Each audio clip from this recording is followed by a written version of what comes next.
सचिव महोदय, DGP sir, ACS home sir और कुंदन सर, सभी लोग इनका विजिट था यहाँ पे। साथ में एलपीआई भारत सरकार से, इरकॉन, कोंकण रेलवे, इन सभी के भी प्रतिनिधि बैठक में थे। यह एक इंडिया नेपाल बॉर्डर पे सुरक्षा के दृष्टिकोण से सभी बिंदुओं का एक सामान्य विजिट थी, जिसमें अलग अलग जिलों में chief secretary sir, DGP sir लोग जा रहे हैं, हर जगह इस चीज़ का रिव्यू कर रहे हैं और ज़मीन पे जो सारी चीज़ें हैं उनका अध्ययन किया जा रहा है।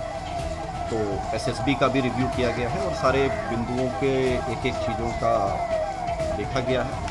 अच्छे काम जो थे उसकी सराहना की गई है और कुछ बिंदुओं के ऊपर मार्गदर्शन दिया गया है। उस पर पुलिस प्रशासन, एसएसबी प्रशासन, संपूर्ण जो है टीम संयुक्त रूप से इन कार्यों को करेगी। जयनगर के नेपाल साइड के रेलवे स्टेशन का भी विजिट किया गया है। वहाँ पे भी रेलवे स्टेशन पे इंफ्रास्ट्रक्चर पॉइंट ऑफ व्यू से और क्या इम्प्रूव किया जा सकता है उसके ऊपर एक विस्तृत विमर्श हुआ है। आने वाले समय में वहाँ पे भी काफ़ी अच्छे बदलाव देखने के लिए मिलेंगे और सुरक्षा दृष्टिकोण से भी उस पर स्टेशन पे और क्या चीज़ों को सुदृढ़ीकरण किया जा सकता है, इन सभी बिंदुओं के ऊपर भी विस्तृत चर्चा हुई है और उसके ऊपर अग्रेतर पहल हेतु जो इम्पोर्टेंट डायरेक्शन है, निर्णय हैं, वो आज हुए हैं। आने वाले टाइम में इन सभी चीज़ों में आपको एक अच्छा बदलाव देखने के लिए मिलेगा। लगातार पुलिस प्रशासन मजबूती के साथ बॉर्डर क्षेत्र पे कार्य कर रही है, जिसका एक साक्षात उदाहरण आपका है कि पिछले 5 दिनों में 1000 किलो से ज़्यादा गांजा का सीजर हुआ है, जिसकी अनुमानित कॉस्ट लगभग 5 करोड़ रुपया है। इसी तरीके से उर्वरक की कालाबाजारी हो या अन्य जो बॉर्डर के क्षेत्र में कोई कालाबाजारी का कार्य हो, अन्य जो ट्रैफिक की व्यवस्था पे रैंडम चेकिंग हो,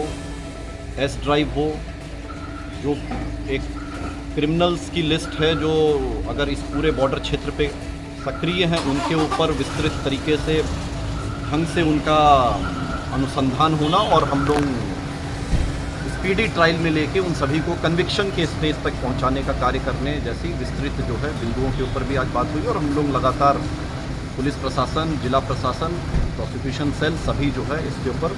मजबूती से कार्य कर रहे हैं। मीडिया के माध्यम से भी इन सभी बॉर्डर क्षेत्रों पे जितने भी बिंदु हम लोगों के प्रकाश में आएंगे, आपका भी इसमें सहयोग अति महत्वपूर्ण है और चाहे एसपी साहब के मोबाइल पे, चाहे हमारे मोबाइल पे, कहीं पे भी आप लोग कोई भी बिंदु ऐसा हो जो आपको लगता है जो हमारे संज्ञान में आना चाहिए,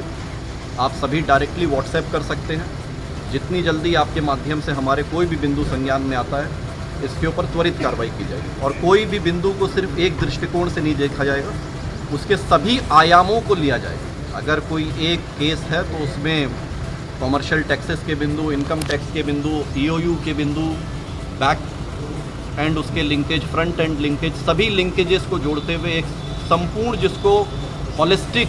इन्वेस्टिगेशन कहा जाता है, हर एक केस को हॉलिस्टिक इन्वेस्टिगेशन की श्रेणी में लिया जाएगा।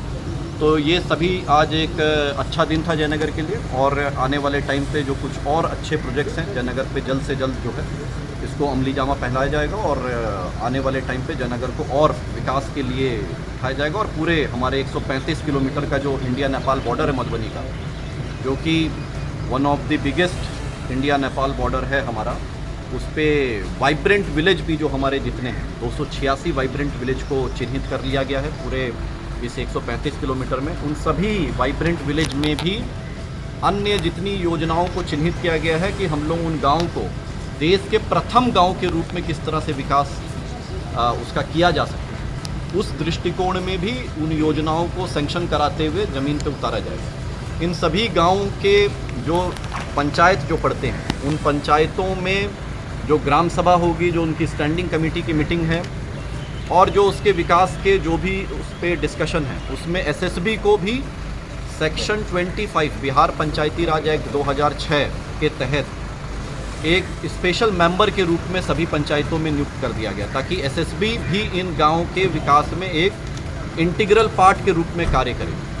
और एक समेकित रूप से हम लोग इन सभी कार्यों को संपन्न कराएंगे। बहुत बहुत सर।